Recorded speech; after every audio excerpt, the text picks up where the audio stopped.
persons held as slaves within any state, the people whereof thenceforward and forever free. And the executive government of the United States will recognize such persons as being free, and will do no act or acts to repress such persons in any efforts they may make for their actual freedom. After the Emancipation Proclamation was signed by Abraham Lincoln on January 1st, 1863, hundreds of thousands of newly freed African Americans had no place to go. Many of them remained on plantations in the South. So it was a system, it was another system that was created right out after the emancipation. A lot of planters and farmers in the South had to find a way to keep people enslaved, because you talk about planters who knew nothing but planting. Who was going to work these thousands of acres of land? A contract was created between the former slaves and plantation owners called the Freedman Contract. The sharecropper worked the planter's land, giving him 1/3 or more of the harvested crop.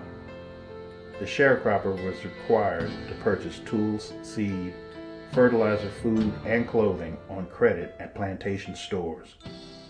The rest of the crop was usually sold back to the plantation owners at whatever price they would pay.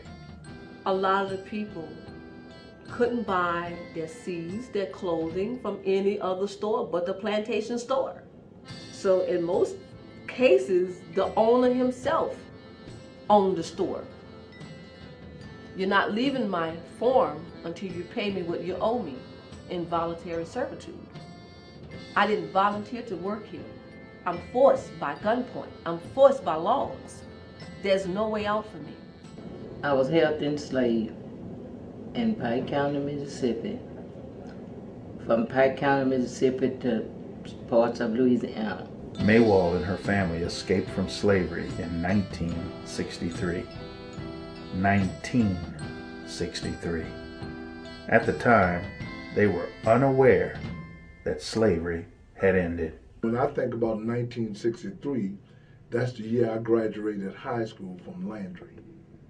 But these people were still in slavery. Incidents of peonage were reported in 16 states throughout America in the 20th century. It wasn't no saying that you wasn't going to go to the cotton field or to whatever field that you had to go to, because you was going dead or alive. So it didn't matter if you thought you didn't want to go, because you was going anyway. So that's the question here. When did slavery end? Who kept slavery in the 20th century a secret?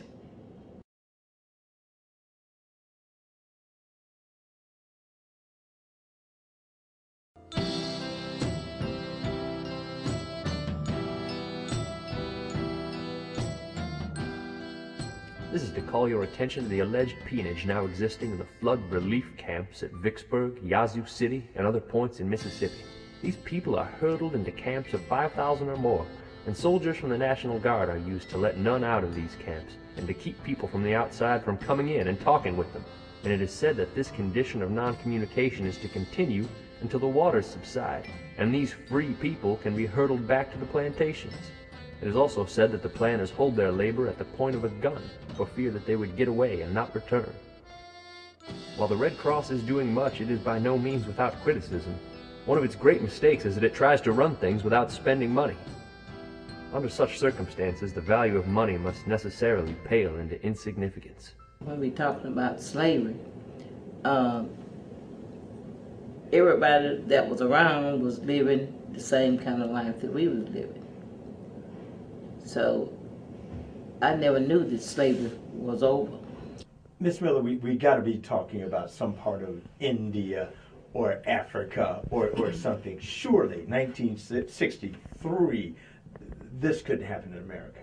If we can visualize slavery from the beginning of slavery, and we look at the same system that put us in slavery, how is it that we should have any doubt? Because it is not in the history books?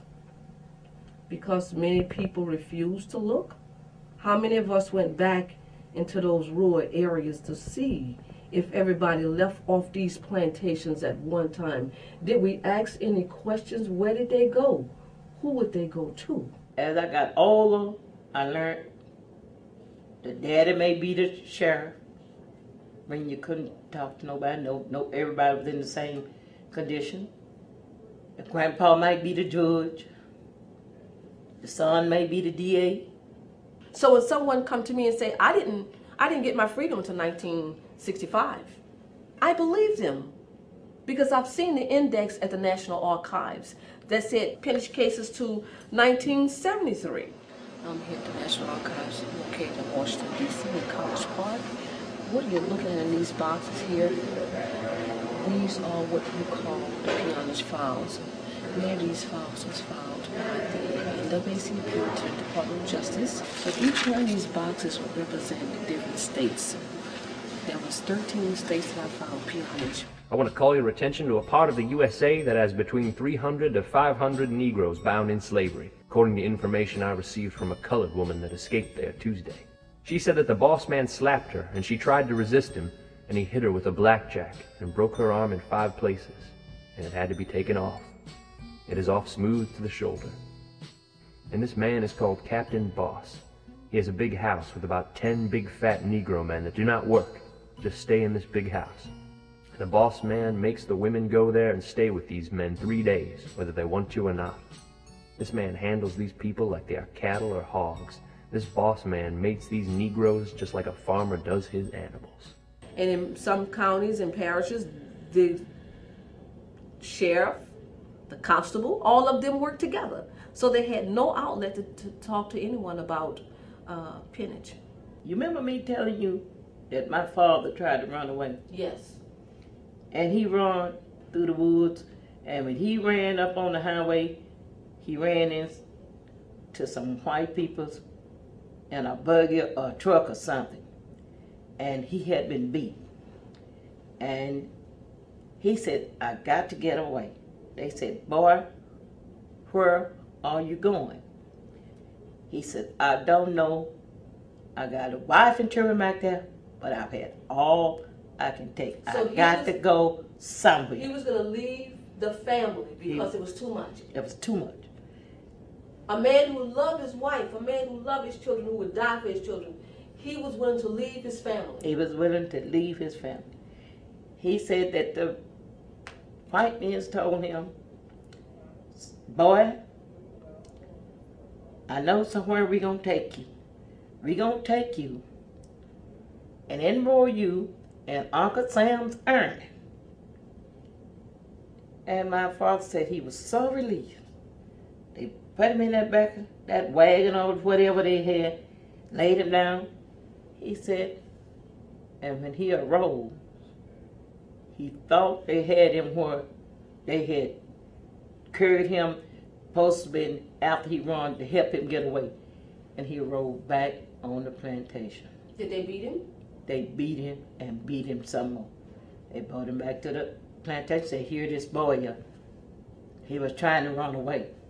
I am handing you a letter from a darky, which is rather difficult to read, but which refers to the forced detention of a family on the plantation of Mr. Sel Jones, at or near Shockey, Mississippi. I will state that within the past month, at least 5 Negroes have been to me with pitiful tales as to the way they have been beaten up, leaving their families on this place. It looks as if peonage was practiced on this place to quite an extent, and if your department could make an investigation, I believe you would unearth a bad condition there.